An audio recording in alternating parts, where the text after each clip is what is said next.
Hola a todos y bienvenidos. Hoy vamos a tener una sesión de trabajo súper intensiva, casi una clase de nivel universitario sobre uno de los retos más clásicos y formativos en el mundo del arte, el dibujo de paños y telas.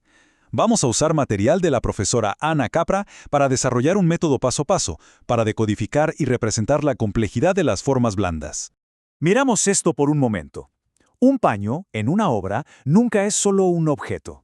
Es como un actor silencioso en la escena. Aporta textura, define la atmósfera con sus luces y sombras, le da a todo un sentido de realismo y de volumen increíble. Por eso, saber dibujarlo no es solo un ejercicio técnico, es aprender a darle vida y emoción a nuestras composiciones. Y bueno, acá llega el gran desafío, ¿no? La barrera con la que se encuentra casi todo artista que empieza. ¿Cómo se traduce esta cascada de pliegues, esta maraña que parece totalmente aleatoria, en un dibujo que tenga estructura y que sea convincente? La verdad es que parece un caos, pero la buena noticia es que como casi todo en el arte, hay una lógica oculta que está esperando a que la descubramos. Y para encontrar esa lógica, nuestra ruta de hoy va a ser la siguiente. Primero, vamos a enfrentar el reto de la forma. Después, les voy a presentar una lógica de 3 ejes, que va a ser nuestra herramienta principal. Luego, haremos un ejercicio práctico fundamental que se llama ver sin mirar. Después, aprenderemos a construir con líneas. Y finalmente, veremos cómo todo esto nos prepara para el salto a la pintura. Así que bueno, entremos en materia. A ver, seamos honestos desde el principio. Dibujar materiales blandos intimida. Su naturaleza es fluida, no tienen contornos fijos, y eso nos puede parecer abrumador. Pero el secreto no está en intentar copiar cada arruga como locos, sino en cambiar totalmente el enfoque. Hay que aprender a descomponer el objeto para después reconstruirlo con intención en el papel. Y ese método, esa forma de descomponer, se basa en un concepto central que va a ser nuestra guía. Lo llamamos la lógica de 3 ejes. Piensen en esto no como una regla rígida, sino más bien como una llave maestra que nos va a permitir abrir la cerradura de cualquier forma compleja y entender qué hay adentro, cuál es su estructura interna. Y acá está, creo yo, el punto más importante de toda la lección. Antes de que el lápiz siquiera toque el papel, el trabajo más crucial ocurre acá arriba, en la cabeza. Es un acto de pura percepción. Se trata de aprender a mirar a través de esa superficie suave y orgánica para encontrar el esqueleto geométrico que la sostiene. Es como aprender a ver la arquitectura dura que se esconde adentro de la forma blanda. Y estos son nuestros 3 ejes de análisis. Primero, las formas geométricas. ¿Qué vemos en realidad? ¿Son triángulos, cilindros, conos? Segundo, las direcciones. ¿Hacia dónde fluye la tela? ¿Dónde cae por la gravedad? ¿Dónde se tensa? Y tercero, los espesores. Hablamos de un material pesado como el terciopelo o algo ligero como la seda. Este último eje nos da el sentido del peso y de la materialidad. Para poner esto en práctica, la elección del modelo es fundamental. Hay que empezar con algo simple, un paño de un solo color, liso, de buen grosor y que no sea demasiado brillante. ¿Y por qué? Muy simple. Porque un material así captura la luz en planos grandes, fáciles de leer, y eso nos permite identificar con mucha más claridad esas formas, direcciones y espesores que estamos buscando. Pasemos ahora al primer ejercicio práctico. Esta es una técnica fundamental en el entrenamiento de cualquier artista. Se llama contorno ciego. Y ojo, es vital entender el objetivo. No se trata de hacer un dibujo bonito o preciso. El propósito real es mucho más profundo. Es como una gimnasia para el cerebro, para forzar una conexión pura y directa entre lo que el ojo percibe y lo que la mano hace. Formalmente, el contorno ciego es un ejercicio de observación pura. La regla es simple pero radical. El ojo recorre lentamente los contornos del objeto, y la mano, al mismo tiempo, lo dibuja en el papel, pero sin que la vista se desvíe nunca hacia el dibujo. El lápiz se convierte, literalmente, en una extensión de la retina, que va registrando el viaje del ojo sobre la forma. Esta es la guía para hacerlo bien. Primero, concentración máxima en el modelo, como si lo estuviéramos viendo por primera vez. Segundo, la regla de oro inquebrantable: no mirar el papel. Hay que confiar en la conexión ojo-mano. Tercero, el trazo debe ser lento y continuo. Y cuarto, repetirlo. Cada intento es una nueva capa de conocimiento sobre la forma. Esto no es una prueba, es una exploración. Y miren qué interesante, porque acá vemos el proceso en acción. A la izquierda, el modelo. A la derecha, el resultado. Y no, claro que no se parece a una fotografía. De hecho, si se pareciera demasiado, es probable que el ejercicio no se haya hecho bien.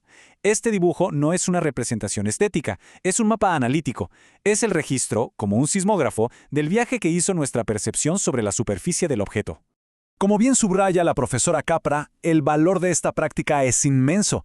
Nos obliga a pasar de un simple mirar por encima a un ver analítico y profundo.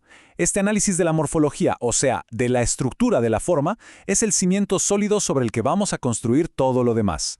Muy bien, ahora que hemos afinado nuestra herramienta más importante, que es la percepción, pasemos a la siguiente fase. Vamos a ver cómo esa observación profunda se traduce en una construcción con estructura. Ahora sí, con toda la información que ya recopilamos, vamos a empezar a darle forma y sentido a nuestro dibujo con líneas inteligentes. Una vez que internalizamos la forma a través del contorno ciego, el siguiente paso es un estudio geométrico. Fíjense que este dibujo ya no es un solo trazo continuo. Ahora lo que se busca es simplificar los pliegues en planos y en formas claras, poniendo muchísima atención a cómo estas formas se conectan, cómo un pliegue nace de otro, cómo un plano se gira y se convierte en el siguiente. Y para construir con inteligencia, hay dos términos que tenemos que dominar sí o sí: contorno y dintorno. El contorno es fácil, es la silueta, la línea de afuera que separa la figura del fondo. El dintorno, en cambio, son todas las líneas internas que describen los volúmenes, los pliegues, las texturas. Y la diferencia no es solo de nombre, es la clave para crear una jerarquía visual. Y esta imagen lo ilustra a la perfección. Noten el uso consciente del grosor de la línea. Una línea de contorno más gruesa, más oscura, ancla la figura en el espacio, le da peso, le da presencia. Y en cambio, las líneas de dintorno, que son más finas y delicadas, describen las formas de adentro sin competir. Y así crean una sensación inmediata de profundidad y de orden. Para entender todavía mejor el volumen, podemos sumar una capa más de análisis, las líneas transversales. Piensen en ellas como si fueran las líneas de un mapa topográfico. Estas líneas como que envuelven la forma y nos ayudan a sentir la superficie, a identificar qué partes se hunden, los planos cóncavos, y qué partes sobresalen, los convexos. Es como dibujar el esqueleto de las costillas del paño, revelando toda su estructura tridimensional. Con una base de dibujo tan sólida y tan analítica, la transición a la pintura deja de ser un salto al vacío y se convierte en un paso lógico, supernatural. Vamos a ver cómo todo este trabajo de línea, de estructura y de forma se traduce ahora en masa, en luz y en volumen pictórico. Miren esta secuencia, es una clase magistral en sí misma. Se parte del dibujo lineal que ya captura el esqueleto, luego se manchan las grandes masas de sombra para establecer el volumen general, y solo después, poco a poco, se van refinando los tonos y se añaden los detalles. Esto sigue la regla de oro del arte, trabajar siempre de lo general a lo particular. Acá lo tenemos sistematizado. Paso 1. Nuestro análisis geométrico, la base de todo. Paso 2. El mapeo general de luces y sombras, el gran gesto. El 3 es donde empezamos a afinar, a buscar los contrastes más sutiles y los acentos. Y el 4 es la integración final, donde desarrollamos la gama completa de valores tonales que le van a dar vida a la forma. Y acaba una herramienta potentísima para dominar el volumen: el estudio claroscuro acromático.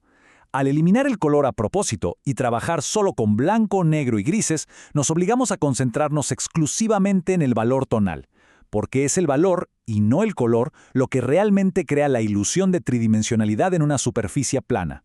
Y ya metidos en la pintura al óleo, podemos usar la propia materialidad de la pintura para potenciar el efecto. El empaste, que es aplicar pintura gruesa, con textura, se usa para las luces más altas. La pintura sobresale físicamente del lienzo y atrapa la luz real, creando un brillo casi escultórico. En cambio, el frotado, que es una capa fina y translúcida, es ideal para las sombras, porque genera una profundidad más atmosférica, más etérea. Y cerramos con esta reflexión. Lo que hemos analizado hoy va mucho más allá del simple acto de dibujar un trozo de tela. Es un entrenamiento para la percepción, es un método para encontrar orden en medio del caos. Entonces, la pregunta es, ¿puede este análisis metódico de líneas, planos y volúmenes cambiar no solo nuestros dibujos, sino la forma en que observamos y entendemos la estructura de todo lo que nos rodea? La respuesta, me parece, está esperando en los próximos bocetos que hagan.